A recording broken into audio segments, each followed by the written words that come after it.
Muito bem, pessoal. Hoje a gente vai falar sobre o circuito detetor de pico. Então, a gente está dentro do capítulo 3 do livro do Hasavi, na parte de aplicações de diodos. Bom, então primeiro a gente precisa revisar, né, o circuito retificador, que ele vai ser a base para o circuito detetor de pico.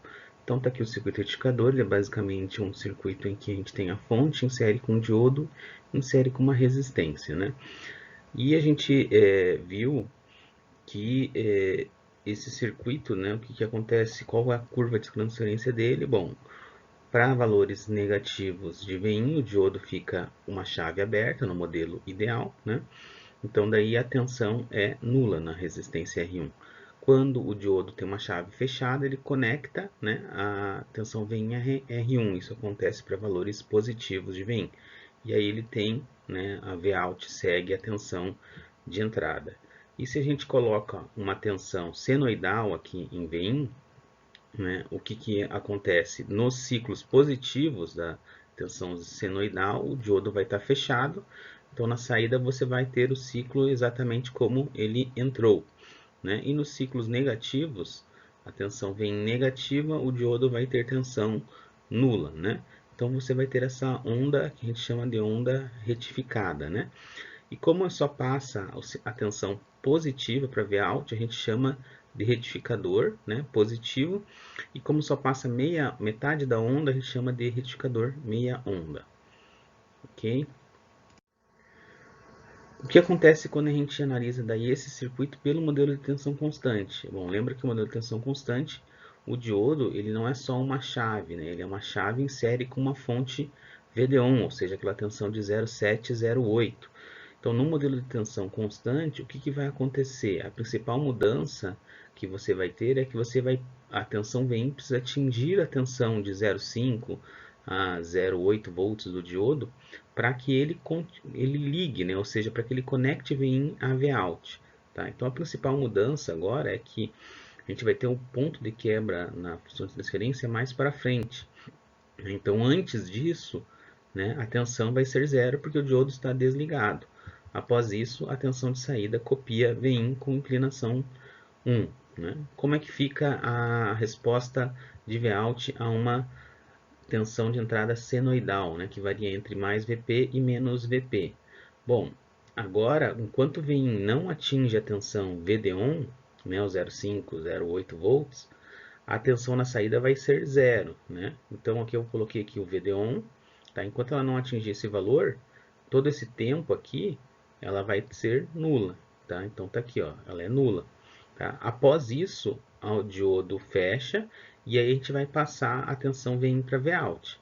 Só que tem que lembrar que é perdida uma parte da tensão de VIN aqui para ligar o diodo. Então agora a gente vai passar para a saída a tensão VIN, só que não passa toda a tensão VIN, ou seja, eu passo a tensão de pico aqui da onda senoidal menos o VD1, certo? E aí, quando a tensão VIN cai de VD1, novamente a tensão de saída cai a zero e fica zero até a tensão de entrada novamente ultrapassar VD1. Então você vai ter aí só o semiciclo positivo, só que no modelo de tensão constante passa a ser uma tensão um pouquinho menor, né? E a gente tem aquele tempo morto de condução, que é esse intervalo, tá? Entre o início, onde começa a vir subir a zero, e Vout começa a subir também de zero, né? Ok? A gente pode, trocando a posição do diodo, né? Ou seja, invertendo os terminais dele, a gente faz um retificador meia onda, só que negativo. Então, como é que fica a saída nesse indicador de meia onda negativo? Agora passa somente as formas de onda, né, da parte de baixo da tua onda de entrada senoidal, né? Então, da mesma forma, você tem que superar a VD1, só que agora é VD1 negativo, né? E você vai ter a tensão de pico na saída vai ser menos a tensão máxima mais o VD1, né? Ok? Bom, outra teoria que a gente precisa estar aí revisando é a ruptura, né? Ou seja, O diodo, a gente já tinha visto a curva do diodo, que ele conduz aqui de forma exponencial após atingir uma certa tensão, o VD1, né?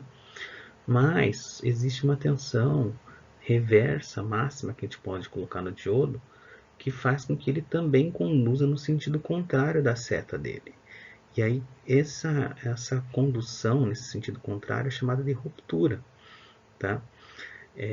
A ruptura é um fenômeno que acontece em qualquer material, inclusive um material isolante, por exemplo, um plástico, tá? Ele pode não conduzir corrente elétrica, mas se você colocar uma tensão muito elevada, tá?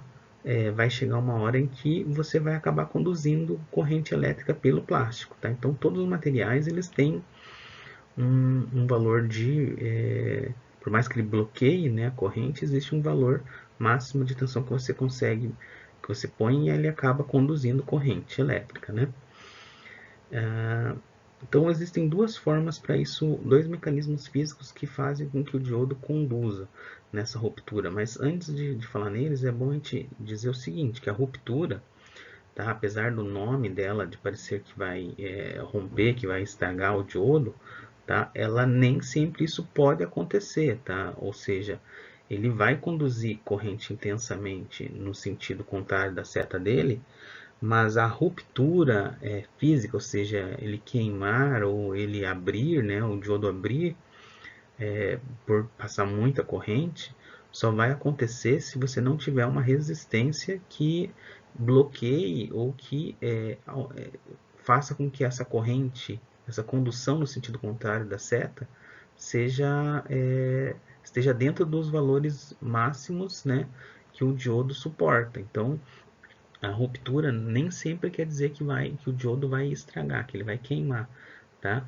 Tudo depende do circuito que você colocou o diodo. Se tiver uma resistência limitando a corrente dele, tá? Nessa situação, ele vai funcionar, né? Apesar que vai estar funcionando de uma forma que não é desejável, né? Que seja conduzindo no sentido contrário da seta, mas ele vai funcionar, digamos, e não vai ter nenhum problema de queima, tá?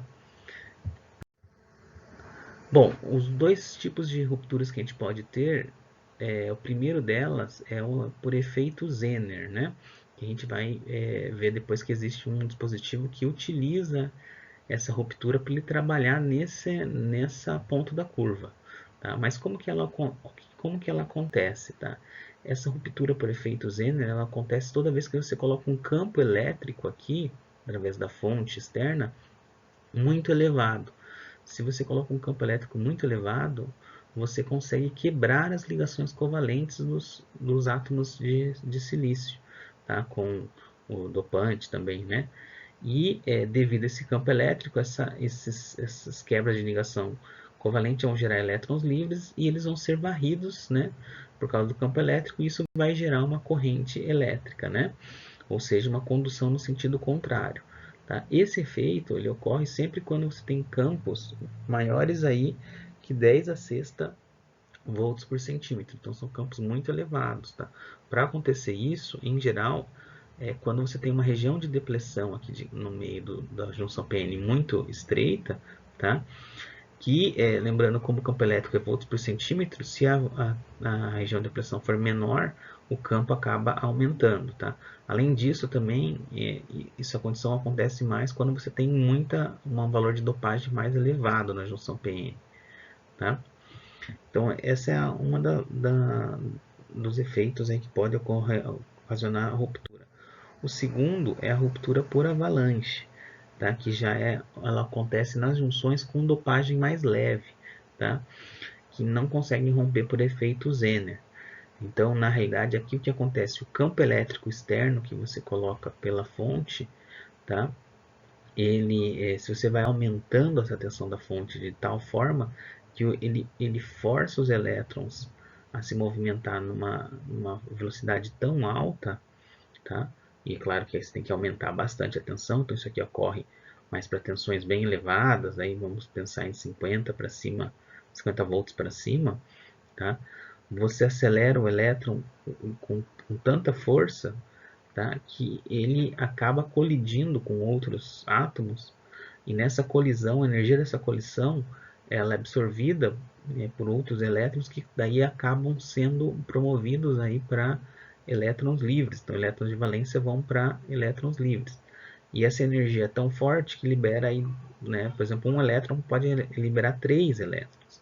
E aí, por sua vez, esses 3, eles são também acelerados pelo campo e vão liberar mais 5, por exemplo. E assim vai ocorrendo por diante um efeito de avalanche, ou seja, você vê que ocorre uma grande liberação de elétrons, e isso faz com que a gente tenha uma condução aí no sentido reverso, ou seja, vai ter uma corrente no sentido contrário da seta.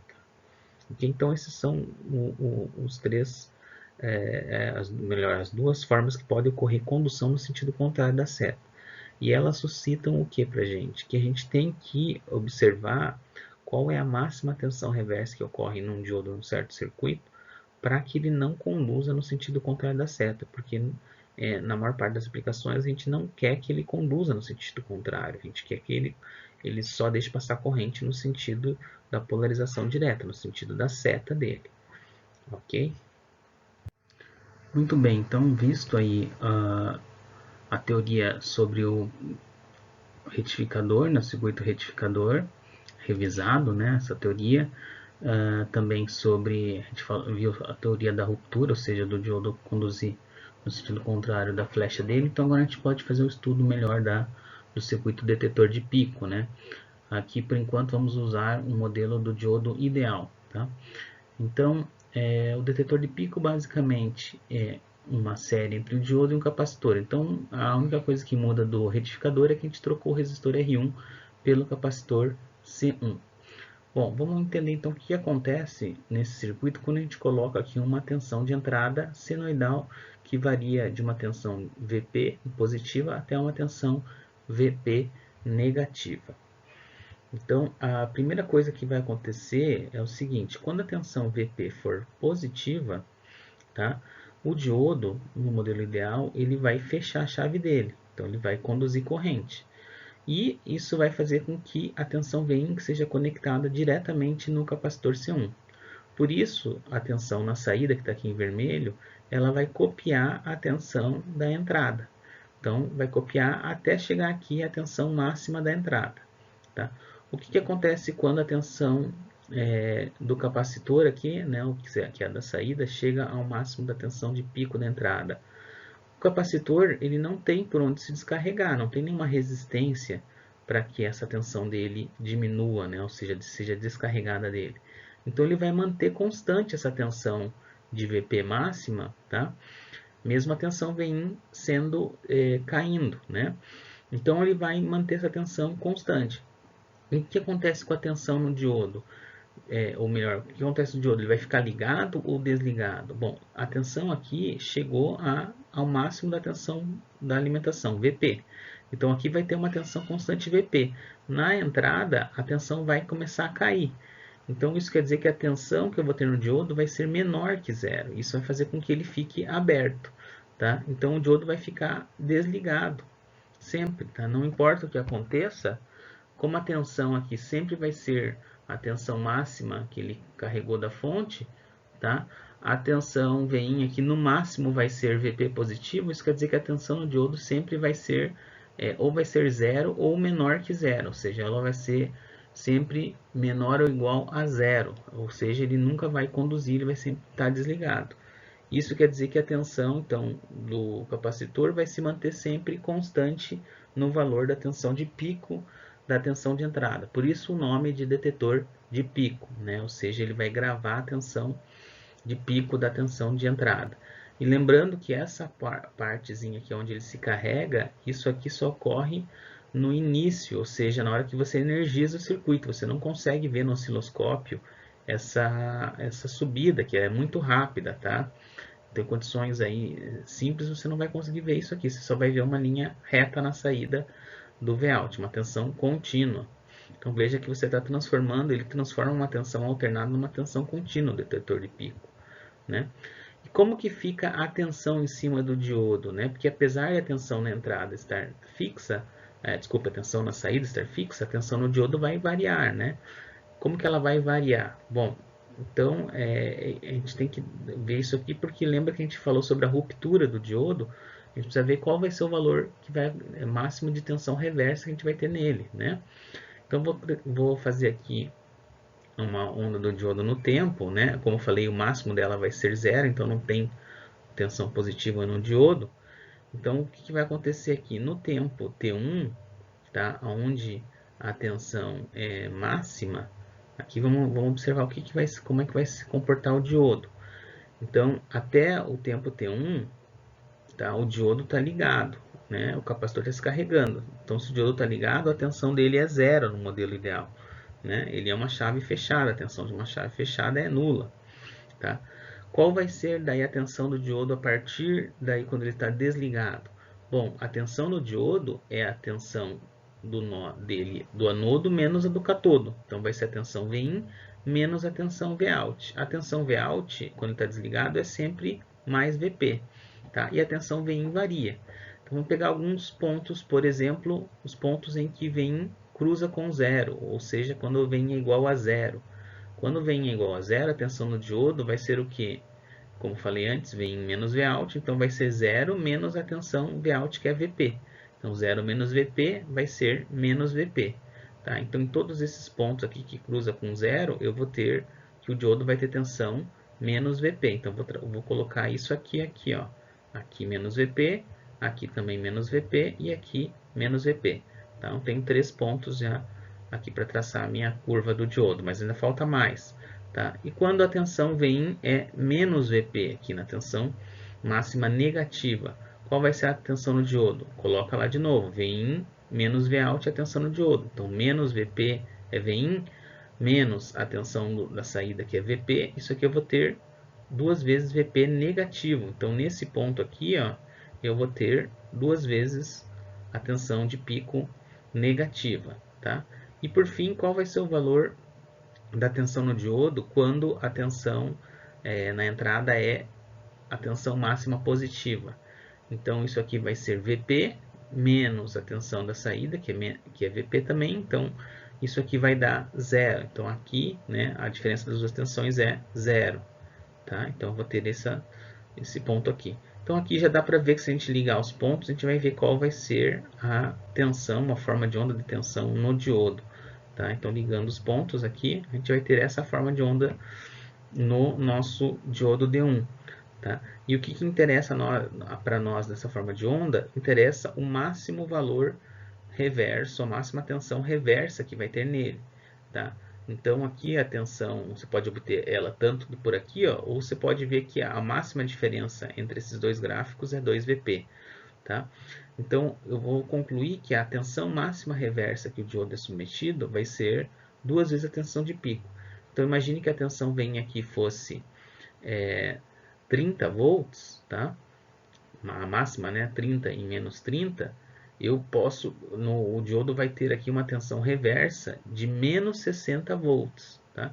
Então, eu preciso ver se o meu diodo, ele não ocorre ruptura nele, tá? Em 60 volts, porque ele vai estar submetido a essa tensão. E se ocorrer isso, o que eu vou ter que fazer? Eu vou ter que escolher um outro diodo que tenha uma tensão de ruptura maior, tá? Que seja construído para ter uma tensão de ruptura maior. Então, por isso que a gente está falando sobre isso, que é importante, que é um parâmetro de projeto, tá? Para a escolha do modelo do diodo.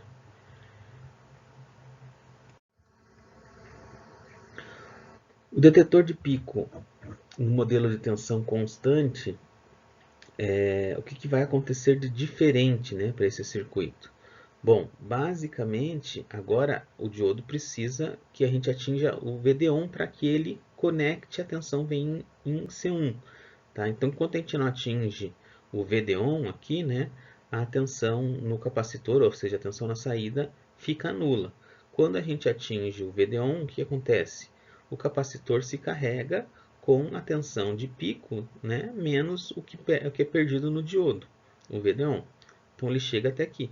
E após isso, o que vai acontecer? O capacitor vai ficar aí sempre com a tensão da Vout, ou seja, ele vai não tem por onde se descarregar, ele vai manter o Vout. Tá? O que acontece aqui em termos da máxima tensão de pico reversa? Ela continua sendo aqui 2Vp, só que vai ser reduzida né, VD1 do diodo, né? Então é aproximadamente, a gente pode dizer que é aproximadamente 2 vezes a tensão de pico para termos de projeto, tá? Então, para o modelo de tensão constante, o que muda basicamente é que a tensão na saída ela cai um pouquinho, né? Ela não é exatamente o VP, mas ele continua mantendo aqui, detetando o pico, né, da entrada. Muito bem. Agora vamos entender como que funciona o detetor de pico num caso mais real, quando você tem uma resistência, tá, na saída, né? Porque você vai querer ligar esse circuito em algum outro circuito ou numa resistência mesmo, tá? E quando você liga para uma resistência, você vai ter um caminho para o capacitor se descarregar. E isso vai mudar o comportamento do detetor de pico, tá? Então vamos entender aqui. Coloquei uma tensão de entrada senoidal, né? E a primeira coisa que a gente tem que lembrar é o seguinte: eu preciso, aqui eu estou usando o modelo de tensão constante, então eu preciso que venha atinja o VD-ON primeiro para que o capacitor comece a se carregar. Então, aqui tem o VP, né? Então, enquanto eu não atinjo a tensão VD-ON, tá? A tensão na saída vai ser zero, tá? Então, o diodo está desligado, que é bem pequenininho, tá? Porque a gente precisa mostrar bem aqui todos os detalhes da forma de onda, tá? Bom, o que vai acontecer após isso, tá? Após isso, a chave do diodo fecha, né? E aí o circuito que a gente tem aqui equivalente seria esse aqui, ou seja, tem um capacitor e tem uma resistência. Se a gente considerar o capacitor, né, descarregado, tá? Praticamente o resistor aqui não vai influenciar, não vai corrente para ele. O capacitor vai querer se carregar com toda a tensão de entrada, tá? Porque ele vai ter uma resistência muito baixa quando está descarregado. Então a gente vai ver que ele vai se carregar, né? Ou seja, a tensão de saída, tá? Vai aparecer aqui na saída, vai ser a tensão de entrada menos o VD-ON. Tá? Então a gente vai ter VP menos VD-ON. Então nesse intervalo todo a gente tem o diodo ligado. Tá? O que acontece então após a gente atingir o máximo aqui na saída, tá? Ou na entrada? Então a entrada começa a diminuir. Quando a entrada começa a diminuir, tá? O que vai acontecer? Vai chegar uma hora que o teu diodo vai desligar, né?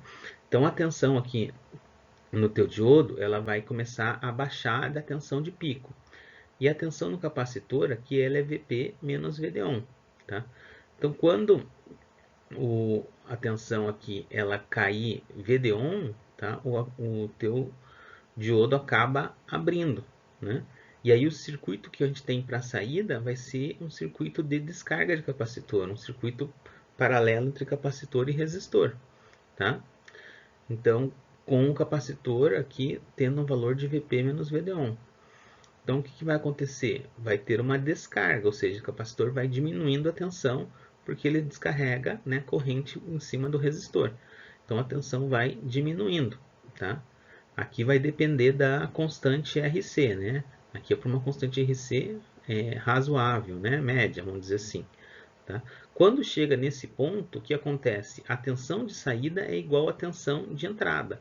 Então, Vin é igual a Vout. Isso quer dizer que a tensão no diodo ela é nula nesse ponto aqui. Quando o Vout descer mais um pouco, quando ele descer de forma que a diferença entre Vout e Vin seja VD-ON, o diodo volta a ligar. Tá? Então, é até aqui nesse ponto aqui, ó. Nesse ponto T2, o diodo liga, porque a gente tem uma diferença entre Vout de VD-ON. Tá? E aí, quando o diodo liga, ele fecha a chave e recarrega, a tensão vem e recarrega o capacitor. Tá? Então, o que vai acontecer?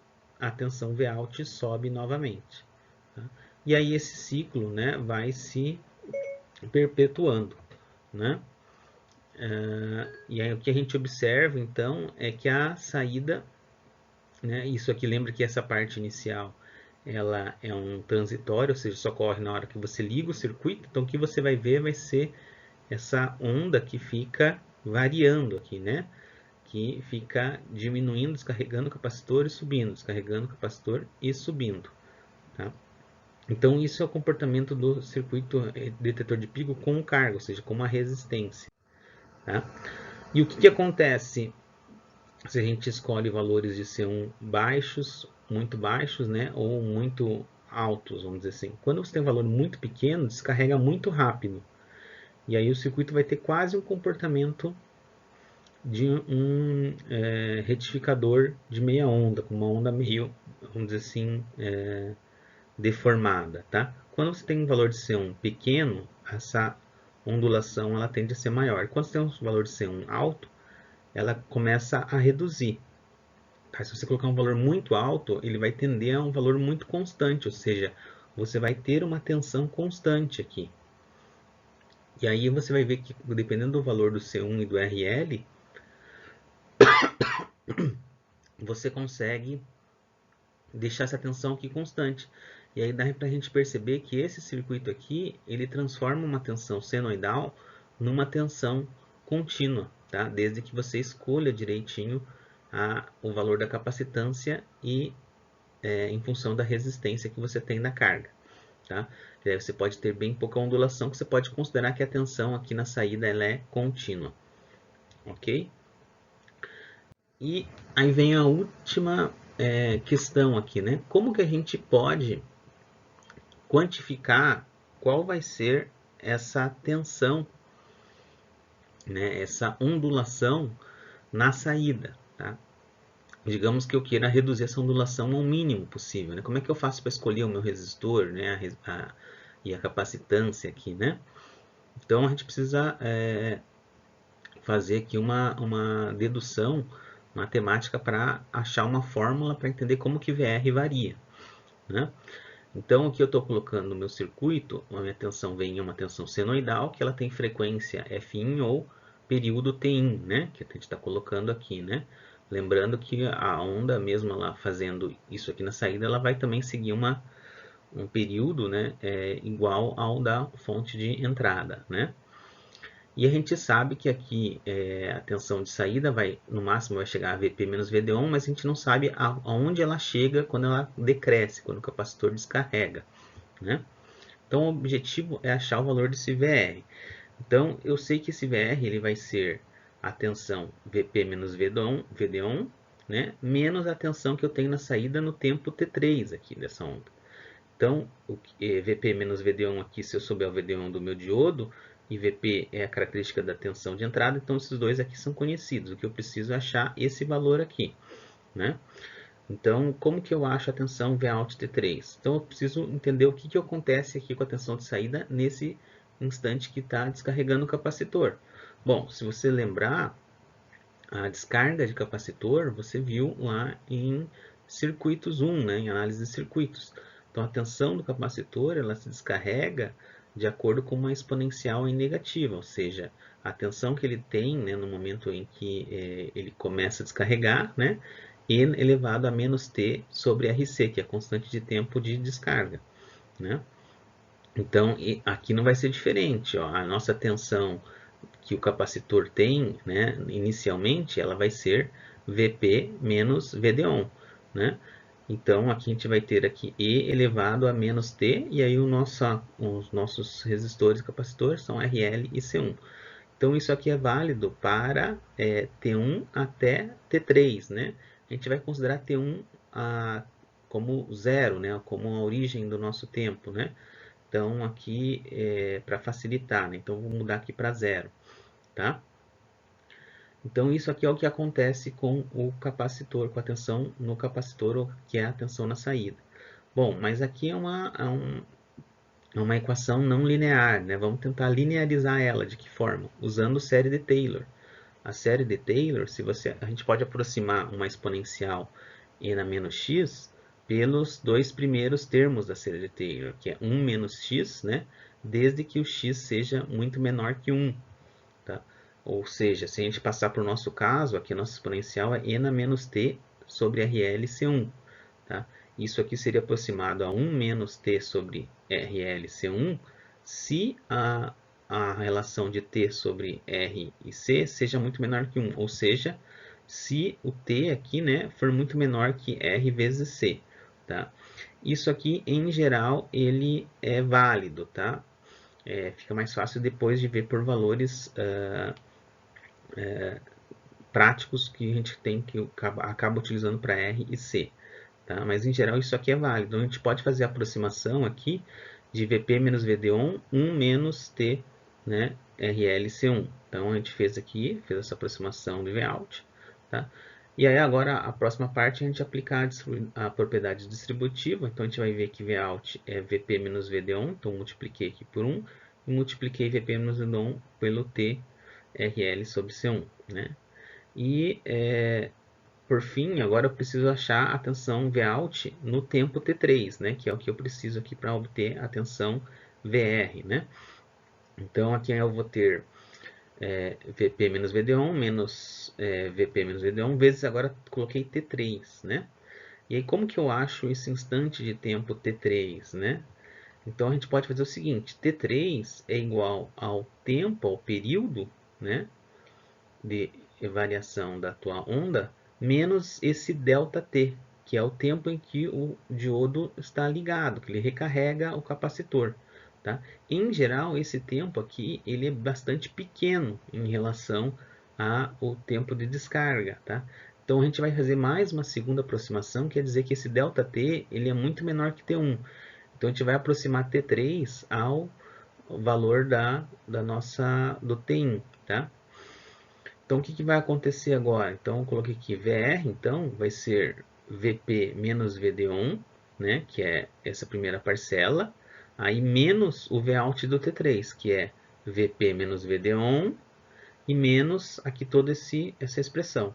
Tá? Só que agora eu substituí T3 por T1, ok?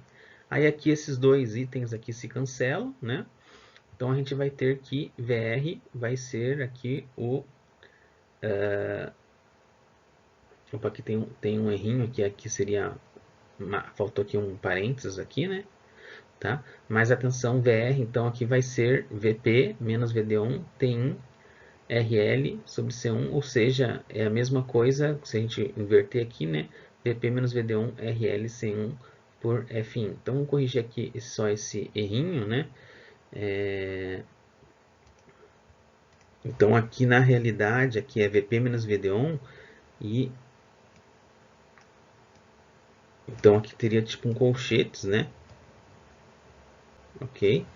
Então, daí esse menos aqui faz com que esse termo corte com esse, e aqui acaba ficando positivo. Tá? Por isso que a gente tem VP menos VD1 vezes T1 divididos pela resistência e a capacitância. Tá? E a gente acaba usando essa fórmula que usa a frequência, que é o termo mais comum, porque no gerador de funções, quando a gente usa a tensão Vin, né, a gente utiliza a frequência, a gente ajusta a frequência e não o período, né? Então vejam que essa equação aqui dessa tensão de VR, né, que é a nossa tensão também de ondulação, né, o VR aqui vem da palavra inglesa ripple, né, que significa ondulação, que é essa ondulação na saída. Tá? Então ele vai ser menor à medida que você aumenta os valores do R e do C. Então, né, que é o que a gente viu aí no slide anterior. Se a capacitância for alta, o VR vai ser baixo. Se a frequência também da fonte de entrada for alta, ou seja, eu vou carregar mais frequentemente o meu capacitor. Então a tensão VR tende a ser mais baixa, a ondulação fica menor. Né? Se a tensão de pico, né, da minha tensão de entrada for muito alta, tende a ter um VR mais elevado. Tá? Então, com essa equação, eu consigo projetar os valores da frequência, da capacitância e da resistência para que eu atinja uma certa tensão de ondulação que eu deseje. Tá? Então, com isso eu consigo quantificar exatamente que valor que eu vou ter de VR. Tem que lembrar o seguinte, como a gente fez duas aproximações, né, aqui e pela série de Taylor, isso aqui vai ser um valor que ele é bastante, vamos dizer assim, é uma aproximação um pouco grosseira do que acontece na prática, tá? Só que como as aproximações que a gente fez, a gente vai ver que sempre o VR aqui, na prática, ele vai dar um valor menor do que a gente imaginava que aconteceu. Ou seja, isso aqui é uma aproximação para mais, né? Isso aqui é bom, porque se você projetar para uma... Né, normalmente você quer o mínimo de ondulação possível na saída. Então, se você projetar para 1 volt de ondulação, por exemplo, tá? Você pode chegar lá na prática, no circuito prático, achar uma ondulação de meio volt, de 0,7 por aí, tá? Então, normalmente é melhor até que ele estime para cima, né? Ele erre para cima, porque vai ser melhor para nós. Ok, então esse é o fim da nossa apresentação.